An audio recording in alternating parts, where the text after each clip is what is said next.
한자 이야기 낱말 이야기 416번째 시간입니다. 이번 시간은 꽃나무 이야기 6번째로 오늘로 마지막 시간으로 하겠습니다. 그동안 제가 이 공부를 하면서 나무에 대한 이름을 보면서 여러 가지 재미도 있었고 저로 얘기하면 또 새롭게 알게 된 것도 있어서 참 좋았습니다. 여러분은 어떻게 했는지 모르겠습니다만 마지막 시간은 이렇게 글자풀이보다 그냥 나무 이름 쭉 몇 개를 한번 정리를 해보겠습니다. 우선 버드나무와 관련된 것도 한번 보겠습니다. 우리 주위에 아주 친근한 나무죠. 버들에 대해서는 뭐 다른 글자가 많이 있을지 모르겠습니다만 일반적으로 우리가 쓰는 글자는 버들유자를 많이 쓰죠. 그리고 버들양이라는 것도 버들을 뜻합니다.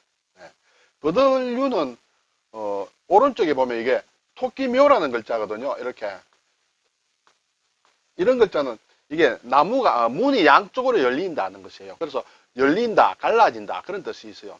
그럼 거기에 그러한 특성을 지닌 나무다 모양. 그래서 이렇게 가지가 이렇게 많이 갈라져 내리는 버드나무, 그것을 생각하면 될 것 같아요. 그리고 버들양은 오른쪽에 있는 부분은 이제 이것도 이제 양을 얘기하거든요. 뭐 밝다, 태양이라고 할 때 양입니다. 여기에 좌부방으로 쓰면 이제 태양의 양이 되겠죠. 햇빛이 되겠죠. 이것은 이제 보면 위에는 해가 있습니다. 그렇죠?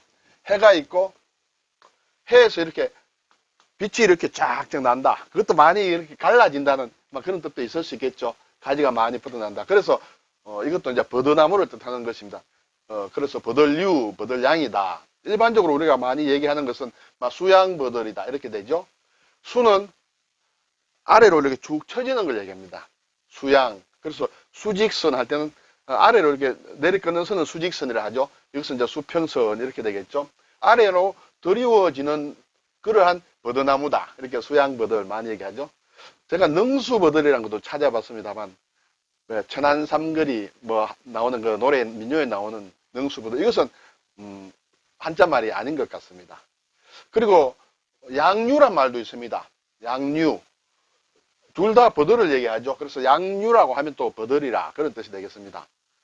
또 미류나무라는 것 우리가 제 같은 경우는 어릴 때 초등학교 때 배운 노래도 나오죠. 동료에 미류나무 꼭대기에 조각구름 걸려있네 이런 것인데 지금은 미루나무로 씁니다. 미류가 발음하기가 좀 어려워서인지 몰라도 미루나무로 쓰는데 이것은 무엇이냐면 미국에서 들어온 버드나무 종류다 이렇게 되겠습니다. 그래서 제 개인적으로는 이렇게 되면 이제 이 낱말에 이제 족보가 좀 희석되는 거죠. 잘 없어지는 거죠. 이제 이렇게 변하는 것들이 많이 있죠. 그래서 저는 개인적으로는 미류나무가 참 좋은 말이다 이 생각이 드는데 어쨌든 바뀌었고 미국에서 들어온 버드나무 관련이다.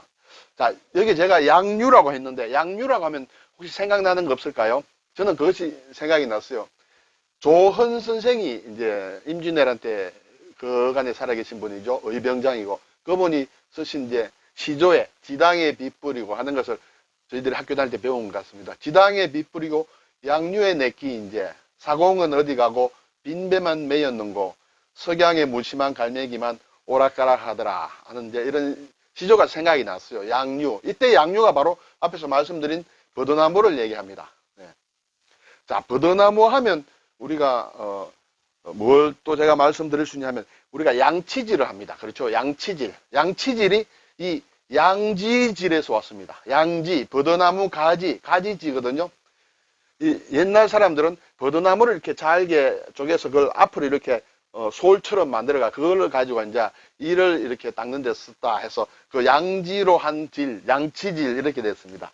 그리고 양지라는 말 그 자체로는 우리는 잘 쓰지 않습니다만 우리가 이쑤시개를 얘기할 때 그건 일본말로 요지라고 많이 합니다. 요지. 그렇죠?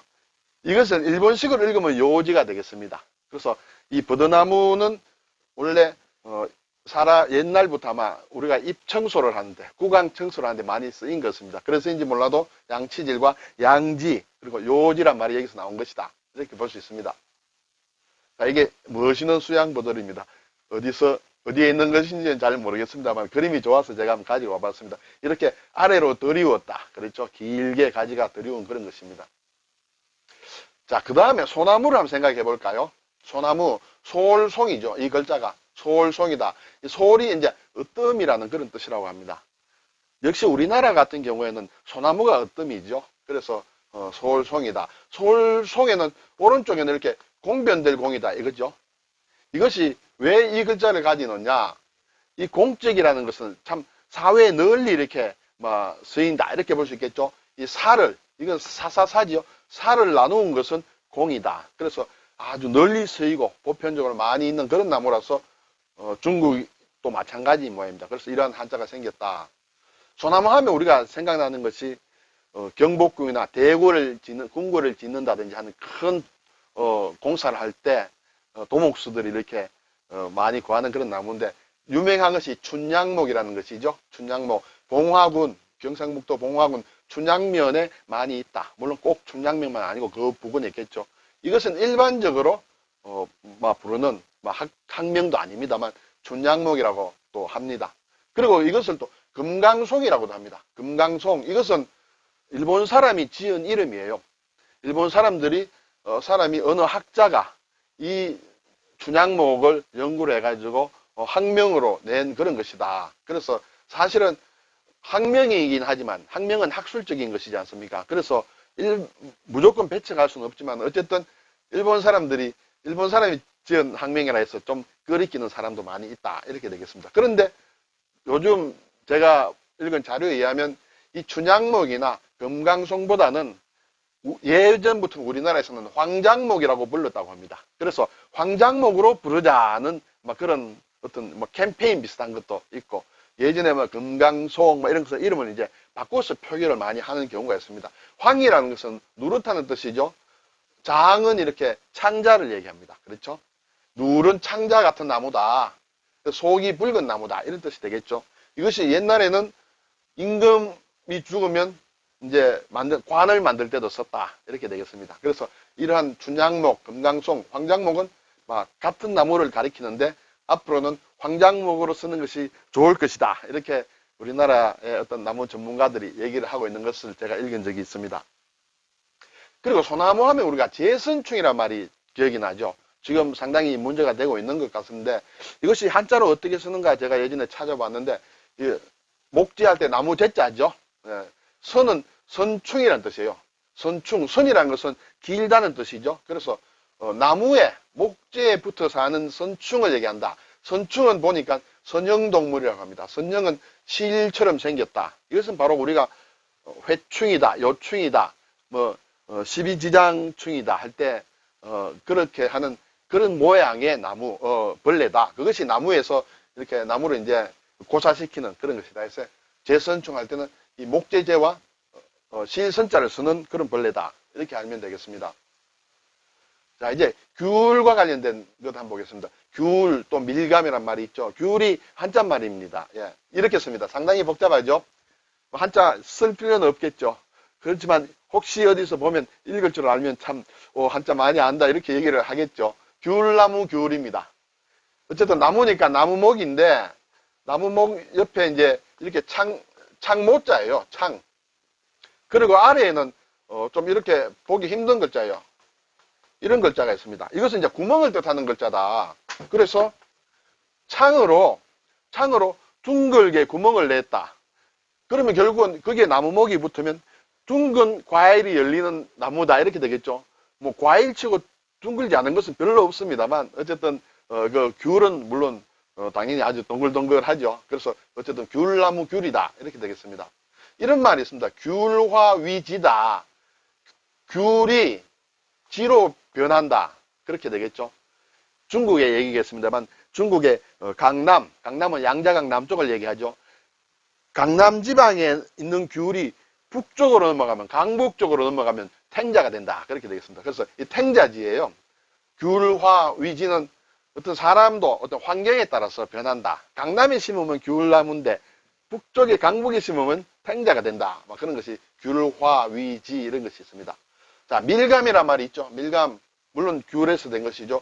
밀은 이제 달다는 뜻이에요. 아주 달콤하다, 꿀이다, 꿀 같은 감이다.